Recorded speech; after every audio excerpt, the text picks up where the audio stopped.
Welcome to Biztech CEO Conversation Show, the show where we engage industry leaders to share insights into how they run and grow their businesses. Now, today our conversation is with Bruce Dahlgren. He's the Chief Executive Officer at MetricStream. MetricStream is founded in 1999 and is headquarters in the San Francisco Bay Area in the Silicon Valley. Now, it provides software solutions for quality management, regulatory compliance, risk management, and corporate governance. Now, to tell us more, welcome to the show, Bruce. Yes, it's nice to be here. It's nice to see you, Brian. Thank you. Now, Bruce, could you give us an overview of MetricStream and its history, please? Sure. So actually, GRC is the acronym. We tend to throw out acronyms in the high-tech world. It stands for governance, risk management, and compliance. It's a fancy way of helping companies really manage their risk profile. And we actually, MetricStream really invented this space. Early on, as people started looking at new data sources, all of the digital aspects, could you possibly pull all this together and actually use it to help manage risk? But I'll tell you, we've taken it well beyond that. So not only the world's leading platform, but a series of products that we can bring to the market to help companies really make risk strategic. Said specifically, maybe you could actually thrive on risk. Start thinking about risk as an advantage to being able to predict and to make decisions on good data analytics to help the business survive and thrive. So you were one of the pioneers starting in 1999. When did you come into Asia, and who are some of the key customers that you have in Asia? Sure. So I would just tell you that we actually have an investor that's in Singapore. I can't get into a lot of details, but we've been in certainly Southeast Asia for many years. We specialize mostly originally there in the financial services industry. So many of the leading banks are customers of ours. But then we've stretched into other regulated industries like oil and gas, in some of the manufacturing areas, certainly healthcare, but we also do work in non-regulated industries like high tech and some other areas, shipping and general business and industrial areas there in the region. Okay, Bruce, so to help unpack this in our heads, could you walk us through some of your solutions and how companies specifically use them? Sure. And sometimes in the tech world, we get really sophisticated. So let me just give you kind of a basic here. The first real stage in a risk journey is managing risk. And what that means is that typically there's a lot of compliance, regulatory requirements, audit things that companies need to report and address. So the first stage in this journey for us is manage risk. And in a sense, we create the reports for them, we help them with the requirements, and they're able to get that done. The second phase of the journey is what we call embrace risk.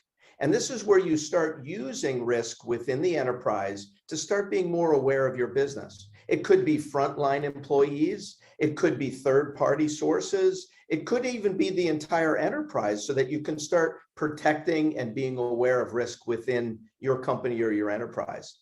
And then the high point, or the third phase of our journey, is what we call thrive on risk. And this is where you really start using artificial intelligence, domain knowledge, analytics, to really start predicting and understanding things that you could start to actually make decisions and improve the business. I would tell you, Brian, in a very simple way, we want to take risk from the back office, something you hope never happens, and we want to bring it to the forefront so the enterprise not only understands the risk, has the requirements and enables the business, but also actually starts to use it strategically. Okay, so I'm going to hold you to that. Give us an example of some of your clients who have gone through the phase 2 and phase 3 and now use risk strategically. Yeah, sure. So we actually have, we're coming out, we've just announced a new series of products all built around connected GRC. So think of it this way. You have all the data that you need. It could be structured or unstructured data. It could be data in your systems, your ERP, your CRM systems, these ways that you run your business. You have that data. You also have data from outside sources. They could be your supply chain partners. They could be third party. You have all of this, but are you really using it effectively to being able to start analyzing it, doing the reporting, but also actually starting to predict some aspects and intelligence around the business? So we have something called MetricStream Intelligence. And it's more than just artificial intelligence. It's not just using algorithms. It's actually using domain knowledge, best practices, and our experience to actually start using these algorithms to start predicting and helping them make better decisions.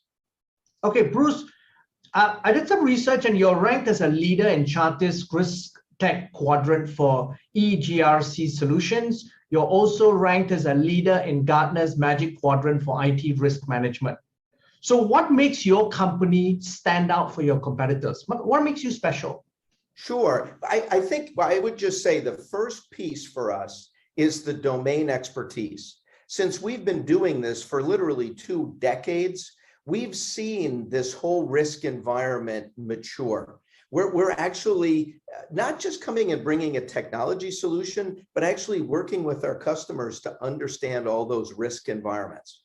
The second thing is we have a world-class platform that spans all of our products and a federated data model. So each one of the products can use that same source, those same data elements, to being able to do the reporting and some of the other analytics. And then third, we have 3 primary product lines. One of those is around business GRC, your basic compliance regulatory requirements, cyber GRC, which is analyzing the risk around security and cyber. And then third, a new product line, which we're calling ESGRC, around the environmental, social, and governance aspect. So domain knowledge, solid platform that we build all of this on with the data models, and then on top of that, these product lines. Okay, Bruce, with that in mind, I'm going to zoom out a little bit and let's take a view of the industry as a whole. So can you share an overview of the state of GRC or governance, risk management and compliance and cyber risk management in the Asia Pacific region?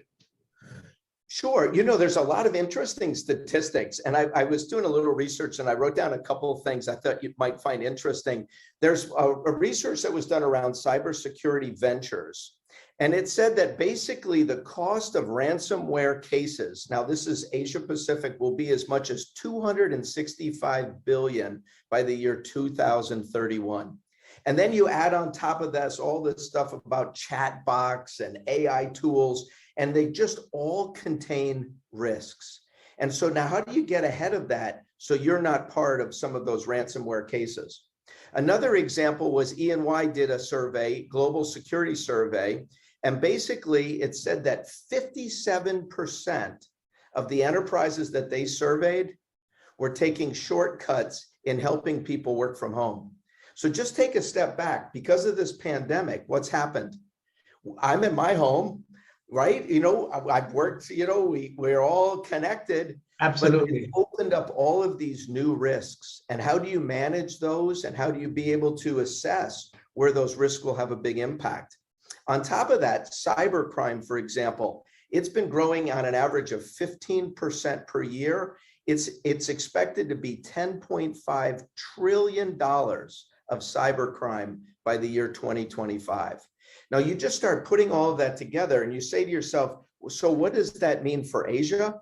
Well, I believe after living in Singapore for 5 years, that I think in many ways, the ASEAN and the Asia environment is actually ahead of other regions around the world. And part of it is because of the advancements around the digital transformation. Part of it is just the culture.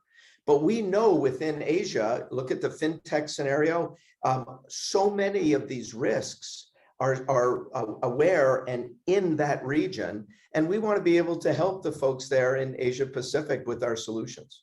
Okay, Bruce, given what you've just shared with us, what can CIOs and security leaders do in order to ensure that they are prioritizing risks and also determining an appropriate amount to spend on controls? Yeah, I tell you, I'd like to simplify things, and maybe the way that I would give you a perspective of how risk has matured. In the past, we used the traffic light, the red, yellow, green. And what we said basically was, if it's green, we don't worry about it, right? And when the chief risk officer showed up in the board meeting, you knew there might be a yellow or hopefully not a red. And then we tended to look at the reds. But a lot of the analysis that we've done, a minor change in green scenario or risk profile could actually be a priority. It could actually be a much bigger issue for the company than fixing the red. Now, you might need to do them all. But what I would tell you, with risk quantification and the tools we have now, you're able to start prioritizing how do you want to look at those risks, which ones are the most financial impacts. And so companies are using our risk tools, not just to identify risks and help avoid and prepare for them, but also to help start to quantify and be able to prioritize so they know where to place their energies. Yeah, and that's crucial, isn't it? We've got limited budgets, and the prioritizing is the key. One of the key things that's happened is the shift in CIO priorities over the pandemic, more towards remote working and cybersecurity. Oh, without a doubt. It's what's interesting to me, if you think just about how this thing has evolved, the whole aspect of risk in general.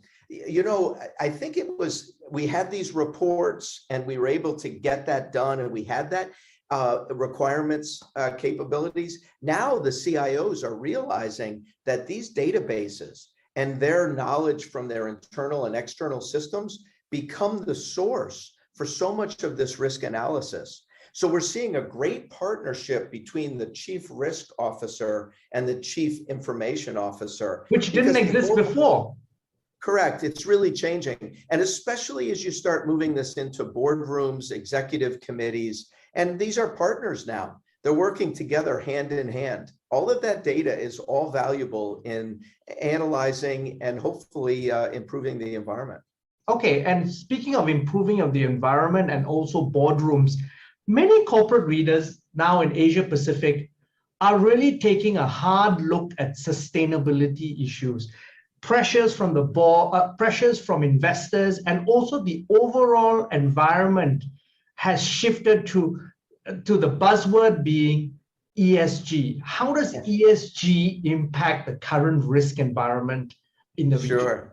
Yeah, this is such an amazing impact, and the pace is overwhelming. We saw the impacts after 2008, the financial impacts and new regulations, but I don't think we've ever seen something move as fast as ESG.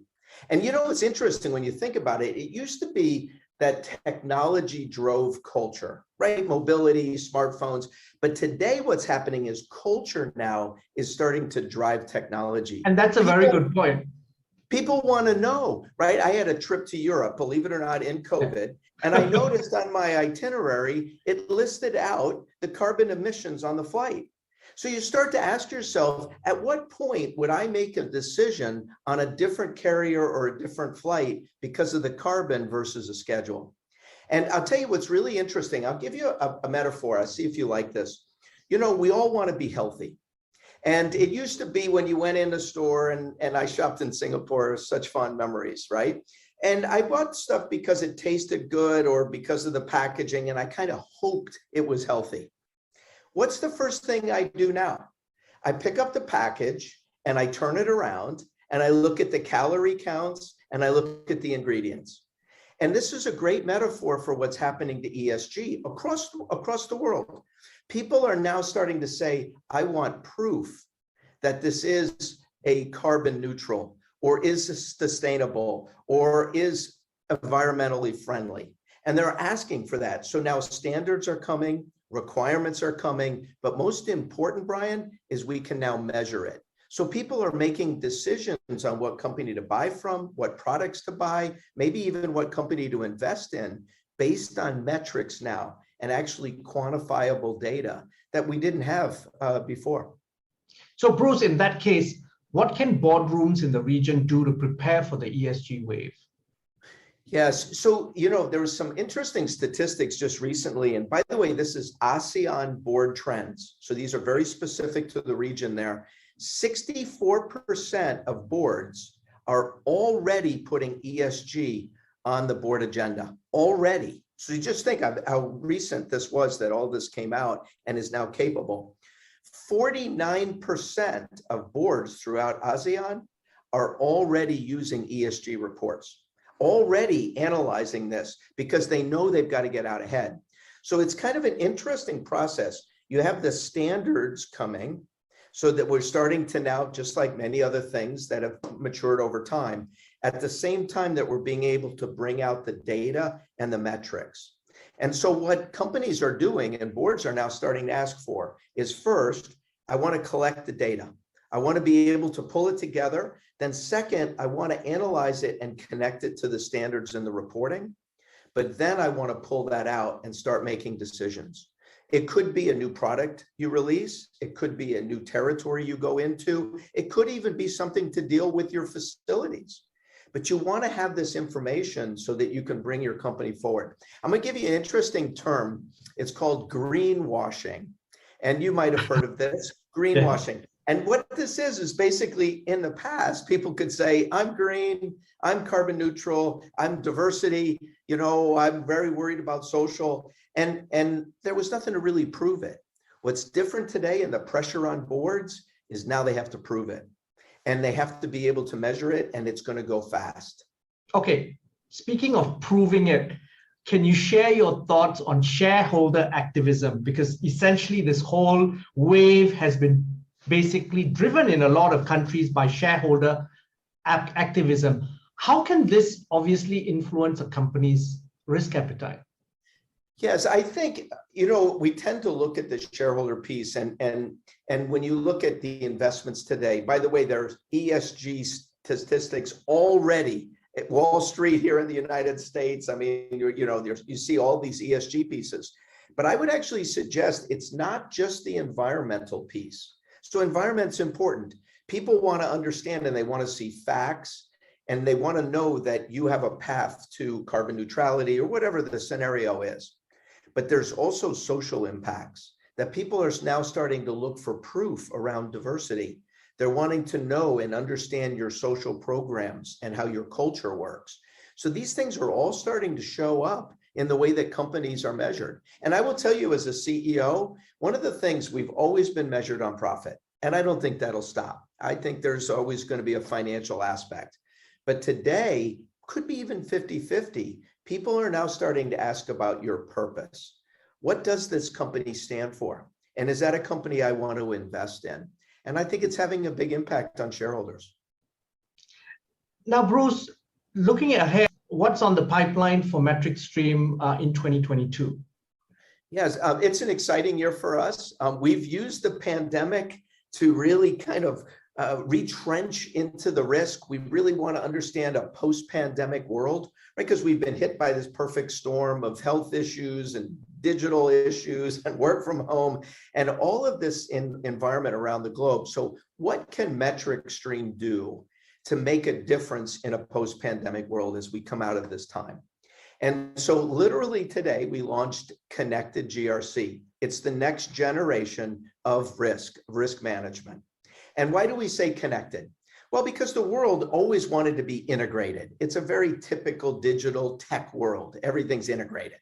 But our belief is connected is the next generation. It's the next step. And why do I say that? So not only are the databases connected and data elements connected, but now we're connected as humans. We're connected in our businesses. We're connected from the frontline employees to the boardroom. We're connected with our suppliers, with our third-party providers. And all of this connection can start to create a much higher level of risk quantification and risk awareness. Bruce, it's been a fascinating conversation, very educational as well. But before we leave, any final thoughts you'd like to leave us with? Well, I'd like to finish kind of the way I started by saying, I've been in business a long time. I've been in the high-tech industry all my life. I've never seen so much advancement, so much excitement. But I also would say that so much of it is tied back to the reality of this pandemic and what business is going to be like.